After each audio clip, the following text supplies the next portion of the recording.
días, hermanos.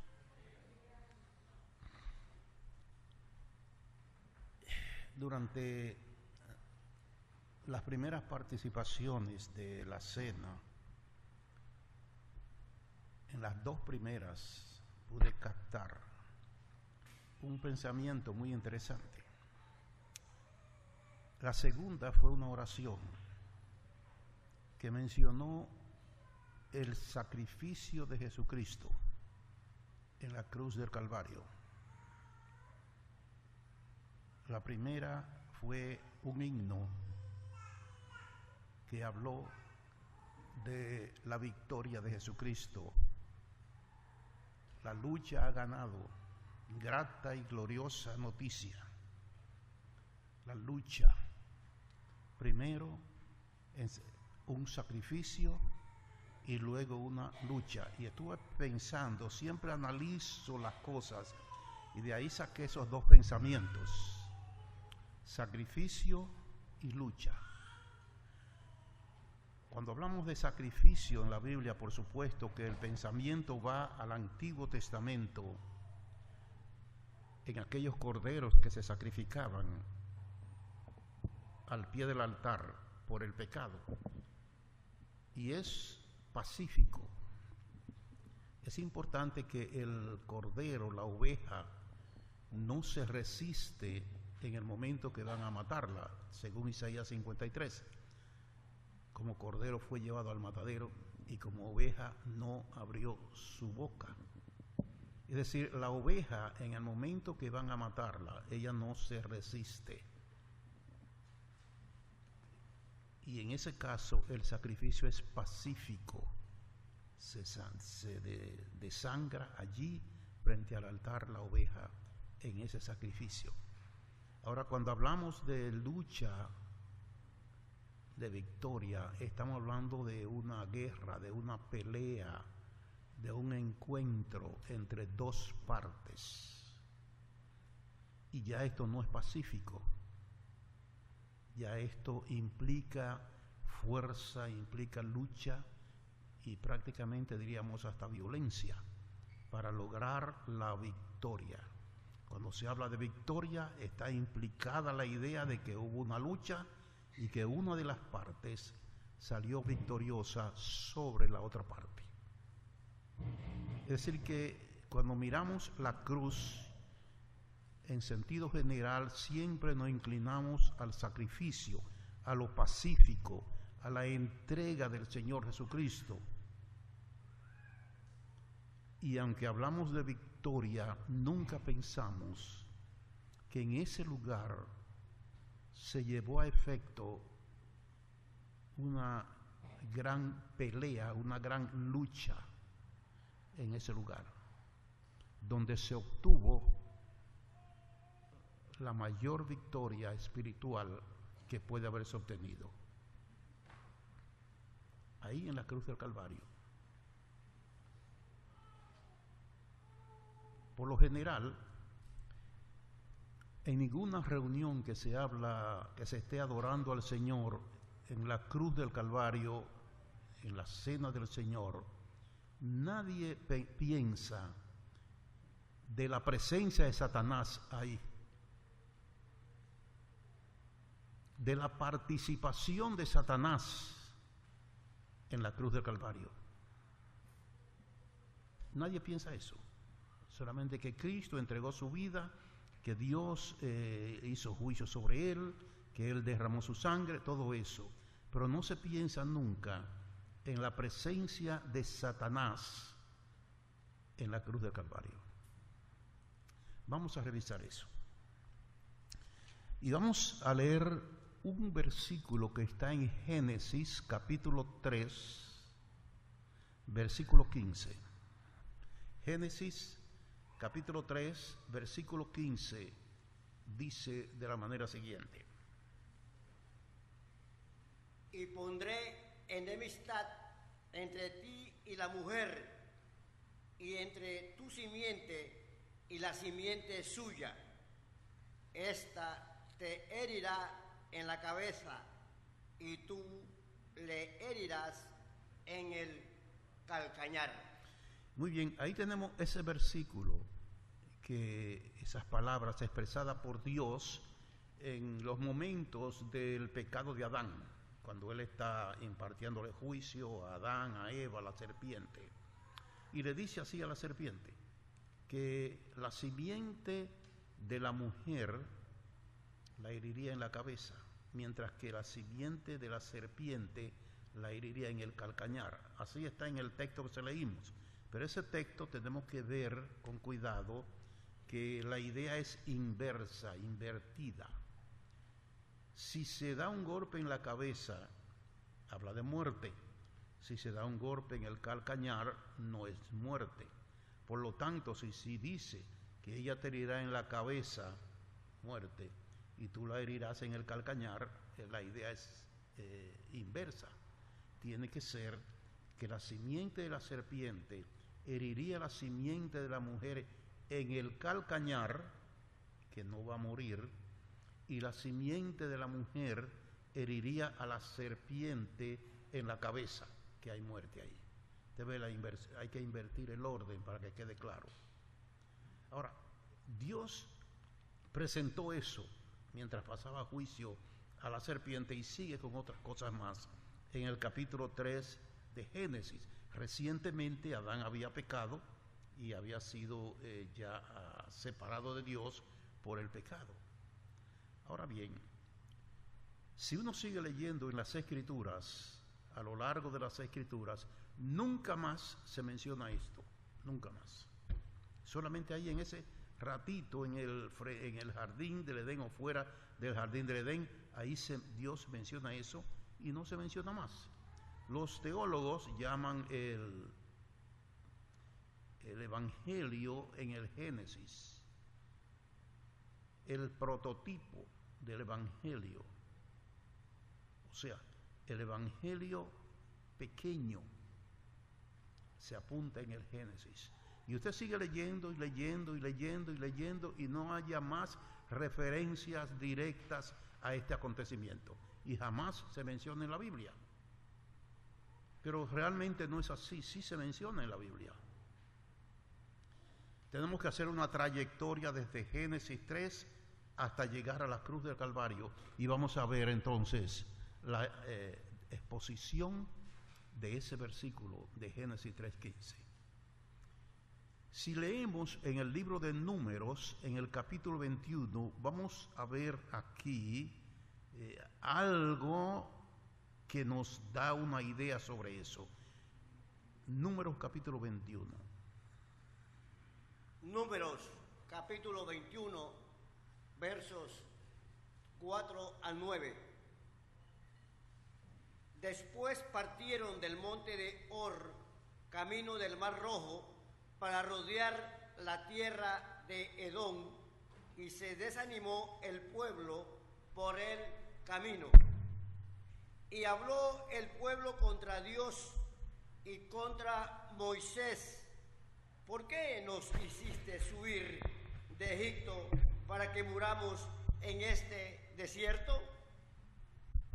Pues no hay pan ni agua, y nuestra alma tiene fastidio de este pan tan liviano. Y Jehová envió entre el pueblo serpientes ardientes que mordían al pueblo, y murió mucho pueblo de Israel. Entonces el pueblo vino a Moisés y dijo: hemos pecado por haber hablado contra Jehová y contra ti. Ruega a Jehová que quite de nosotros estas serpientes. Y Moisés oró por el pueblo. Y Jehová dijo a Moisés: hazte una serpiente ardiente y ponla sobre una asta, y cualquiera que fuere mordido y mirare a ella vivirá. Y Moisés hizo una serpiente de bronce y la puso sobre una asta. Y cuando alguna serpiente mordía a alguno, miraba la serpiente de bronce y vivía. Muy bien, ahí tenemos este cuadro histórico para Israel, inclusive para el mismo Nicodemo, que era un maestro de Israel. Esto es historia que vivió Israel en el desierto. Ahora yo quiero hacer algunas observaciones. Cuando Dios le dijo a la serpiente acerca de este encuentro que iba a haber entre su simiente y la simiente de la mujer, previamente Adán había pecado. Adán había pecado y ahora Dios le dice a la serpiente sobre lo que va a suceder. Cuando llegamos a este cuadro que nosotros vemos, nos dice que el pueblo de Israel había pecado y Dios permitió que salieran serpientes en el desierto y atacaran el pueblo. Y el pueblo vino y le pidió a Moisés que orara y Dios le dijo: bueno, ellos han pecado, pero vamos a hacer lo siguiente: hazte una serpiente de metal y levántala en un asta. Y cualquiera que mire a esa serpiente, pues será sano de la mordida que le dieron las serpientes. Aquí nosotros vislumbramos algo de Génesis 3:15. Primeramente, una condición de pecado. El pueblo ha pecado, ha murmurado contra Dios. Y Dios le dice a Moisés: mira, levántate una serpiente de metal, una ardiente, y levántala en un asta. Y el que mire a esa serpiente se va a sanar. Aquí miramos tres cosas importantes. El pecado, primero. En segundo lugar, la serpiente de metal que sería levantada sobre un asta. Ahí nosotros encontramos, y lo vamos a ver más adelante, sobre la lucha de Génesis 3. ¿Dónde va a ser esa lucha? ¿Y quién va a estar en esa lucha? En primer lugar, dice: hazte una serpiente de metal y levántala sobre un asta. Tenemos pecado, serpiente y asta. Ahora, vamos a Génesis 3:14 y miremos lo que dice allí. Y Jehová dijo a la serpiente: por cuanto esto hiciste, maldita serás. Perdón, hermano, estoy hablando de Juan 3:14. Juan capítulo 3, versos 14 y 15. Y como Moisés levantó la serpiente en el desierto, así es necesario que el Hijo del Hombre sea levantado, para que todo aquel que en él cree no se pierda, mas tenga vida eterna. Muy bien, ahí tenemos al Señor Jesucristo ahora tomando ese cuadro de números y haciéndolo profético. Antes eras histórico, ahora Él lo hace profético y está diciendo a Nicodemo, un maestro de Israel: como Moisés levantó, nótese, levantó la serpiente en el desierto, así es necesario que el Hijo del Hombre sea levantado, para que todo aquel que en él cree no se pierda, mas tenga vida eterna. Muy bien, ahí está. ¿Por qué el Señor dice levantado? La serpiente es un tipo de él. Y el levantamiento es un tipo de la cruz del Calvario. Léame el capítulo 12 de Juan. Evangelio de San Juan capítulo 12, versos 32 y 33. Y yo, si fuere levantado de la tierra, a todos atraeré a mí mismo. Y decía esto dando a entender de qué muerte iba a morir. Muy bien, ahí usted ve que dice el Señor Jesucristo, si yo fuere levantado de la tierra, eso se puede interpretar como en su ascenso al cielo, resurrección, no es la idea, porque dice abajo, dando a entender de qué muerte había de morir.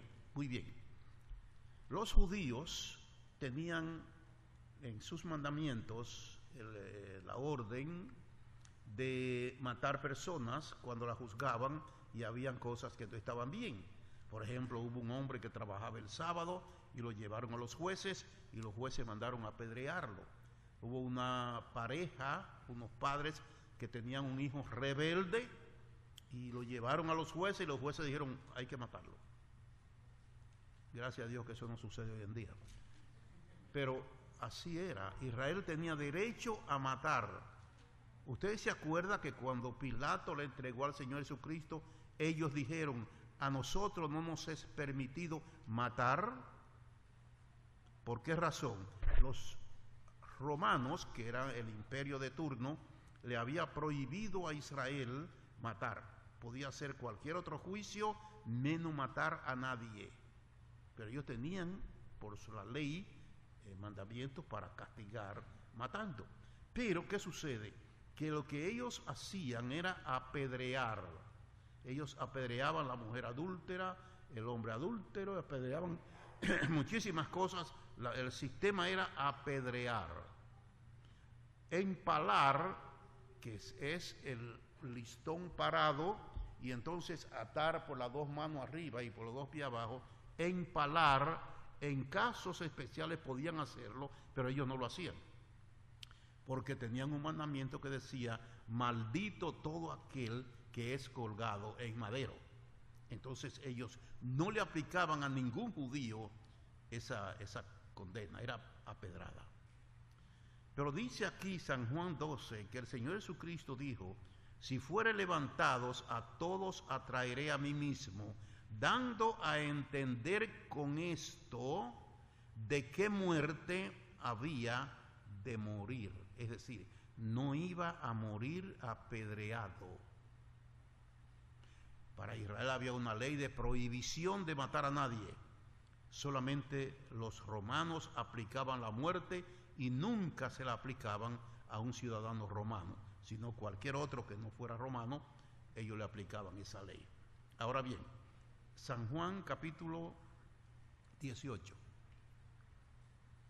Evangelio de San Juan capítulo 18, versos 31, 32. Entonces les dijo Pilato, tomadle vosotros y juzgarle según vuestra ley.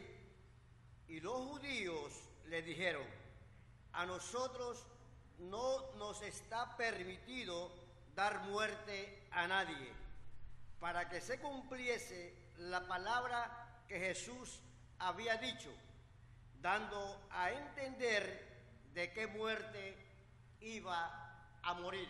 Muy bien, ahí está el otro versículo que combina con el anterior, solamente hay una diferencia, que los judíos dijeron, a nosotros no nos está permitido matar a nadie, es decir que el Señor dio a entender que no iba a morir apedreado. No iba a morir apedreado. Y era lo que los judíos hacían. ¿Qué sucede aquí? Si no iba a morir apedreado, entonces le iban a aplicar el sistema de muerte de los romanos. Y los romanos habían tomado un sistema que habían introducido los asirios, que fue en el pasado uno de los imperios más verdugos, más malos que habían cuando ellos tomaban ciudades y la colonizaban. Ellos a todos los ponían a trabajar y los ponían a trabajar hasta que se murieran. Y le ponían capataces, y esos capataces, para hacerlo trabajar con pinzas, le alaban la piel y le sacaban tiras para que trabajara.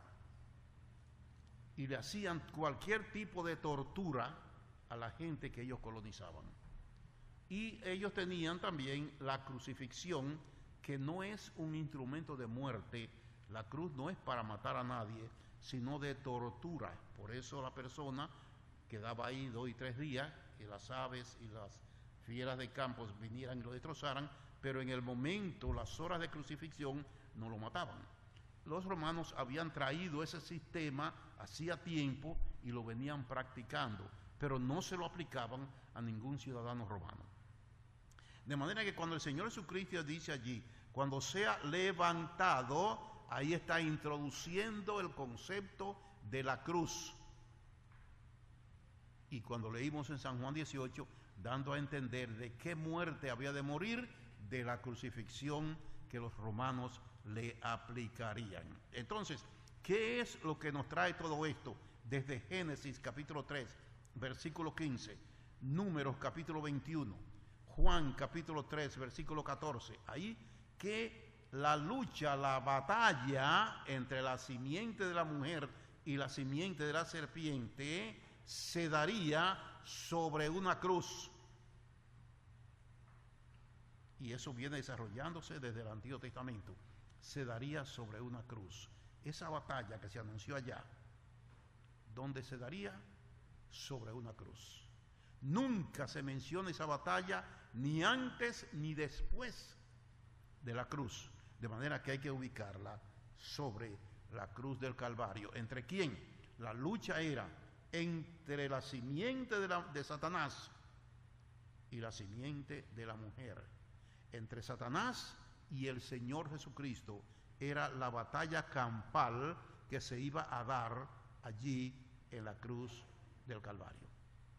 Entonces ahora entendemos que sí, Satanás estuvo presente allí y que dio la batalla con el Señor Jesucristo de Génesis 3:15. Vino desarrollándose la idea y ahí se dio la gran batalla. Por eso hablamos de la lucha ha ganado. ¿Contra quién? Contra Satanás. Grata y gloriosa noticia. Si Cristo ha resucitado y pronto en su gloria vendrá. De manera que en un caso podemos ver el cordero, el sacrificio pacífico, pero en la misma cruz vemos la batalla campal violenta entre Satanás y el Señor Jesucristo. Y allá se profetizó, la simiente de la serpiente va a herir a la simiente de la mujer en el calcañar, quiere decir, abajo del tobillo, por ahí, que eso no mata a nadie. Pero la simiente de la mujer te va a herir a ti en la cabeza. Ahí hay muerte. Y eso pasó en la cruz del Calvario. Y mire lo que dice Hebreos 2:14. Así que, por cuanto los hijos participaron de carne y sangre, él también participó de lo mismo, para destruir por medio de la muerte al que tenía el imperio de la muerte, esto es, al diablo. Muy bien, ahí está, el final de todo esto. En la cruz del Calvario, el Señor Jesucristo terminó diciendo, Padre, en tus manos encomiendo mi espíritu, y murió. Y dice este versículo que con esa muerte, Él le dio el golpe mortal a Satanás en aquel momento. De manera que en ese último momento, Él obtiene la victoria. No porque no la iba a obtener antes, Él podía, pero ahí, según la profecía, el golpe mortal era a Satanás. Al Señor Jesucristo, Satanás le hirió el calcañar, todas las heridas que le dio, pues Satanás luchando contra él por medio de los hombres, pero al final el golpe mortal se lo dio el Señor Jesucristo cuando dice, Padre, en tus manos encomiendo mi espíritu, y muere. De manera que vemos interesante ese enfoque cuando nadie piensa que cuando cantamos de victoria, de lucha, eso significa que el Señor experimentó una lucha, dio una lucha en la cruz del Calvario. Es cierto que fue un cordero para el Padre en sacrificio por nuestros pecados, pero allí Él obtuvo la victoria. Y dice Lucas, cuando el Señor está en la casa de Zaqueo, termina diciendo que Él vino a buscar y a salvar lo que se había perdido. ¿Quiénes se habían perdido? Todos nosotros. Pero en aquella lucha que él dio contra el diablo, él lo venció y obtuvo la victoria. Así que vemos, hermanos, qué interesante cuando nosotros miramos cuadros que no nos imaginamos, pero que son importantísimos, que lo veamos, lo que el Señor experimentó en la cruz del Calvario. No fue solo que el Padre lo abandonó, no fue que el Padre derramó el juicio sobre él, fue esa lucha violenta entre él y Satanás, de la cual él salió victorioso. Gracias al Señor por darnos en su palabra estos pensamientos, estas ideas, estas lecciones que son realmente para fortalecer nuestra fe y ver en la obra del Calvario la experiencia del Señor Jesucristo como el campeón, como el victorioso contra el diablo en aquel momento. Oremos. Padre Celestial, tenemos, Señor, que caer postrado ante tu presencia por la gloria y la grandeza tuya y tu inmensa misericordia, porque tú mismo te ocupaste, Señor, de nuestra condición espiritual, sabiendo que por el pecado de Adán nosotros nacimos muertos en delitos y pecados y estábamos perdidos por la eternidad. Sin embargo, desde el principio tú anunciaste que iba a haber victoria sobre el pecado. Tú lo anunciaste y para lograrlo enviaste al Señor Jesucristo a dar la batalla contra el enemigo de nuestras almas y derrotarlo en aquel momento cuando Él entregó el Espíritu. Gracias por esta obra maravillosa en favor de nosotros. Te bendecimos en el nombre de Jesucristo. Amén.